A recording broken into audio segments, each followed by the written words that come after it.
மத்தேயு நற்செய்தி 18ஆம் அதிகாரம். திருச்சபை பொழிவு.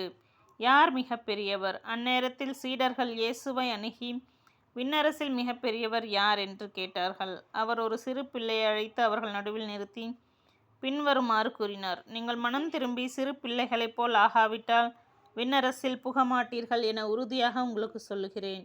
இந்த சிறு பிள்ளையைப் போல தம்மை தாழ்த்திக் கொள்பவரே விண்ணரசில் மிக பெரியவர். இத்தகைய சிறு பிள்ளை ஒன்றை என் பெயரால் ஏற்றுக்கொள்பவர் எவரும் என்னையே ஏற்றுக்கொள்கின்றார். பாவத்தில் விழ செய்தல். என் மீது நம்பிக்கை கொண்டுள்ள இச்சிறியோருள் எவரையாவது பாவத்தில் விழ செய்வோருடைய கழுத்தில் எந்திரக்கல்லை கட்டி தொங்கவிட்டு ஆழ்கடலில் அமிழ்த்துவது அவர்களுக்கு நல்லது.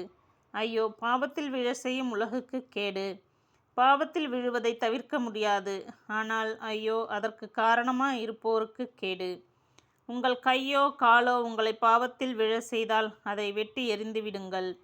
நீங்கள் இரு கையுடனோ இரு காலுடனோ என்றும் அணையாத நெருப்பில் தள்ளப்படுவதை விட கை ஊனமுற்றோராய் அல்லது கால் ஊனமுற்றோராய் நிலை வாழ்வில் புகுவது உங்களுக்கு நல்லது. உங்கள் கண் உங்களை பாவத்தில் விழ செய்தால் அதை பிடுங்கி எறிந்து விடுங்கள். இரு கண் உடையோராய் எரிநகரில் தள்ளப்படுவதை விட ஒற்றை கண்ணராய் நிலை வாழ்வில் புகுவது உங்களுக்கு நல்லது. காணாமற் போன ஆடு பற்றிய உவமை.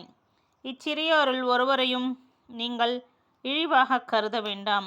கவனமாயிருங்கள். இவர்களுடைய வானதூதர்கள் என் விண்ணக தந்தையின் திருமுன் எப்பொழுதும் இருக்கின்றார்கள் என நான் உங்களுக்கு சொல்கிறேன். ஏனெனில் மானிட மகன் நெறி தவறியோரை மீட்கவே வந்தார். இந்த நிகழ்ச்சியை பற்றி நீங்கள் என்ன நினைக்கிறீர்கள்? ஒருவரிடம் இருக்கும் 100 ஆடுகளுள் ஒன்று வழி தவறி அலைந்தால் அவர் 99 ஆடுகளையும் மலைப்பகுதியில் விட்டுவிட்டு வழி தவறி அலையும் ஆட்டை தேடிச் செல்வார் அல்லவா?